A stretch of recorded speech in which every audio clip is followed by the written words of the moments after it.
Halo teman-temanku semuanya. Pada video kali ini kita akan sedikit sharing-sharing atau berbagi informasi aja nih terkait dengan etika komunikasi. Apa tujuannya? Tentu agar komunikasi lebih efektif. Ya, komunikasi adalah sesuatu yang bisa dikatakan setiap hari kita lakukan. Karena komunikasi adalah hal yang sangat penting dalam segala hal.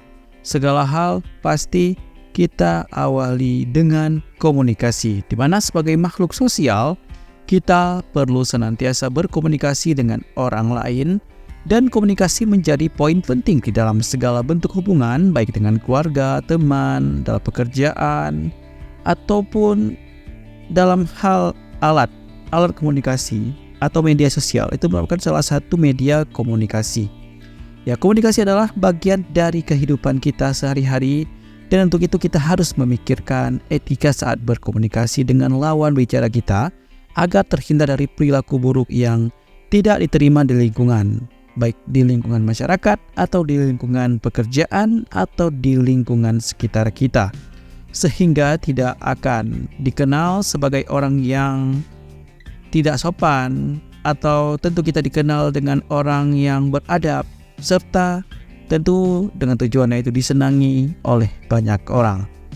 Berikut ini ada kami rangkum beberapa etika yang perlu kita perhatikan dalam berkomunikasi dengan lawan bicara kita. Ada 11 kurang lebih. Yang pertama yaitu melihat keadaan lawan bicara, di mana saat berkomunikasi dengan lawan bicara, arahkan pandangan kita atau fokus sepenuhnya kepada lawan bicara tersebut, tatap matanya dan dengarkan baik-baik kata-katanya. Tentu hal ini tidak berlaku kalau kamu sedang mengerjakan hal yang menuntut konsentrasi penuh, misalnya menyetir. Tapi secara umum berbicara dengan orang lain tanpa benar-benar fokus kepadanya adalah tindakan yang tidak sopan. Mungkin dalam sehari-hari kita sering berbicara atau berkomunikasi dengan orang-orang, tapi mata kita ke HP atau ke smartphone, sedangkan kita berbicara dengan lawan bicara kita dan kita hanya mengangguk-angguk saja tanpa menatapnya. Ya, ketika lawan bicara Anda sering berbicara atau sedang berbicara, biarkan dia bercerita tentang seluruh informasi yang ingin dia berikan. Dengarkan secara seksama agar Anda mengerti apa maksud perbicaraan yang kalian bicarakan tersebut. Baru mulai atau bisa mulai dengan komunikasi lebih jauh dengannya.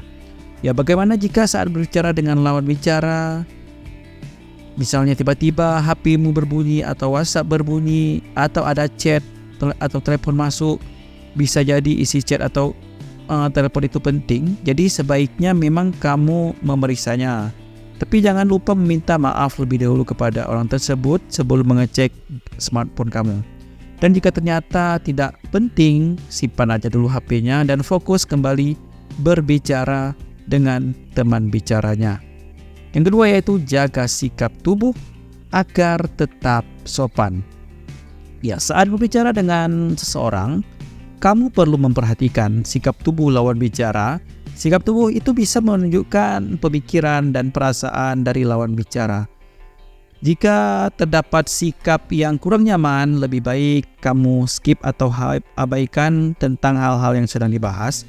Dan kamu juga perlu memperhatikan sikap tubuhmu atau sikap tubuh yang lawan bicaramu, dan tetaplah matanya, dan juga katakan bahwa kamu tertarik berkomunikasi dengannya. Tunjukkan senyuman dan berekspresilah bisa katakan semampunya atau secara tepat ekspresinya. Jangan terlalu berlebay ya, jangan terlalu berlebihan.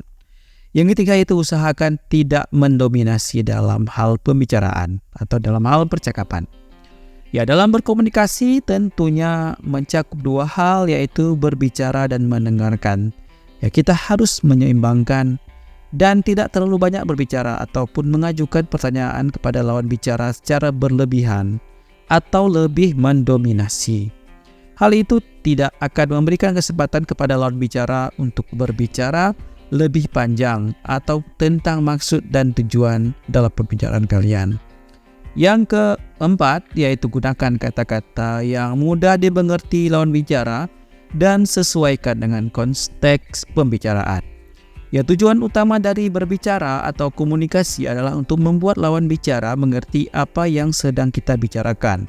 Untuk itu diperlukan sikap saling memahami antara pembicara dan lawan bicara.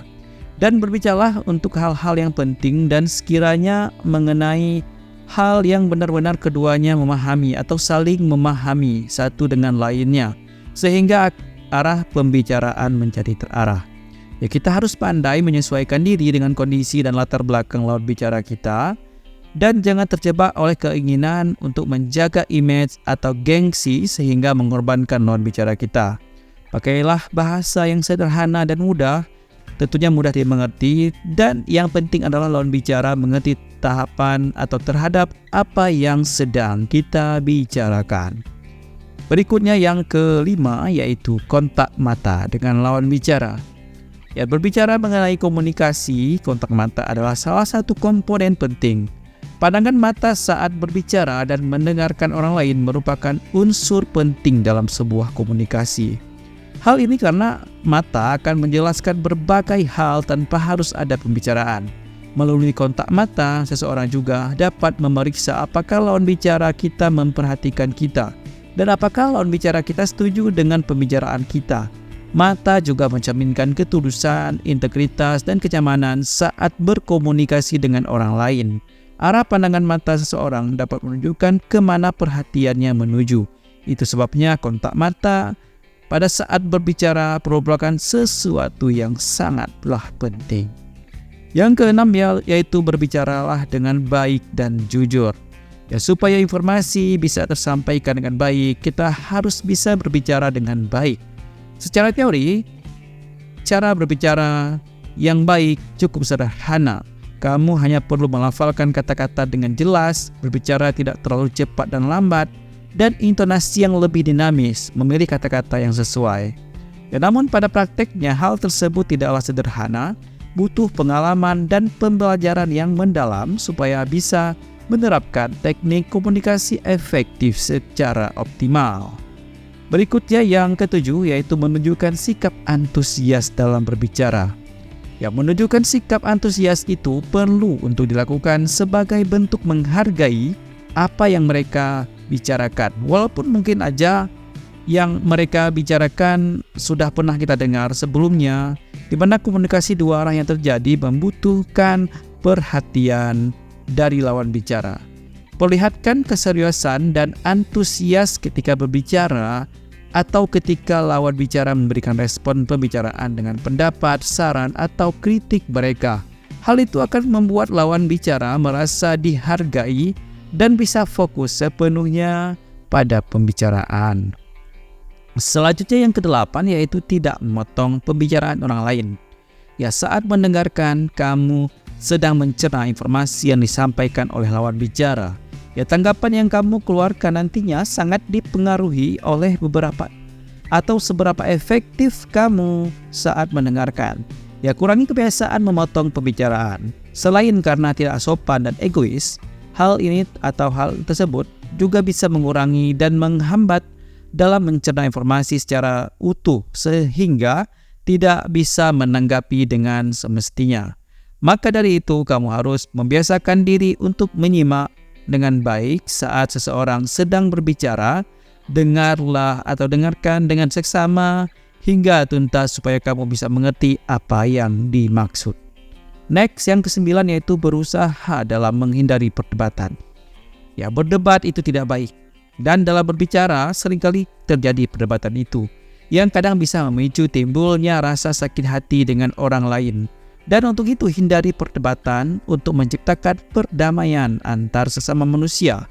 Sebaiknya ketika terjadi perdebatan, pendapat atau perbedaan pendapat, selesaikanlah dengan cara bermusyawarah dan berbicaralah hati-hati atau dari hati ke hati agar perdebatan tidak akan terjadi. Menghindari perdebatan selain untuk menjaga hubungan baik antara sesama manusia, menghindari berdebat juga dapat menjadikan atau memberikan balasan yang baik di akhirat kelak tentunya. Yang ke-10, yaitu menghindari untuk membicarakan kejelekan orang lain. Ya, hindari gosip ya. Sebagai makhluk sosial, sudah sewajarnya seorang manusia berkumpul dan berinteraksi dengan manusia lain di sekitarnya. Namun seringkali manusia tersebut terlena saking asyiknya mengobrol, justru membicarakan keburukan-keburukan orang lain. Dengan berpikir positif akan memberikan pengaruh yang baik bagi kehidupan seseorang dan akan meminimalisir untuk berpikiran buruk terhadap orang lain. Dan yang terakhir, yang ke-11, yaitu menjaga intonasi. Ya, intonasi suara juga cukup berpengaruh terhadap apa yang akan Anda sampaikan kepada lawan bicara dengan tujuan baik. Namun jika intonasi suara Anda tinggi, tentu akan membuat salah paham lawan bicara Anda sehingga membuatnya seolah-olah dipojokkan dan disalahkan. Selain itu, penting bagi Anda untuk menghindari nada-nada seolah-olah memerintah.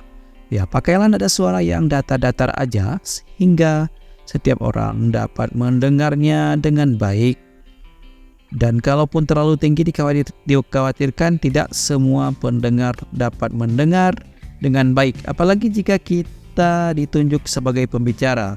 Nada suara harus benar-benar dijaga, sebab pendengar dalam sebuah forum, baik ceramah maupun diskusi, yang cenderung beragam.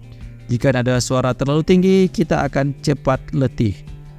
Orang yang tidak sanggup berteriak selama 1 jam terus-menerus, apa yang kita bicarakan sebaiknya dapat kita nikmati, jangan malah membuat beban. Dan itulah sederet informasi terkait dengan etika berkomunikasi. Ada 11 poin tadi yang udah kita jelaskan satu persatu. Semoga apa yang kita berikan ini bisa bermanfaat, dan sampai jumpa di video-video informasi bermanfaat berikutnya.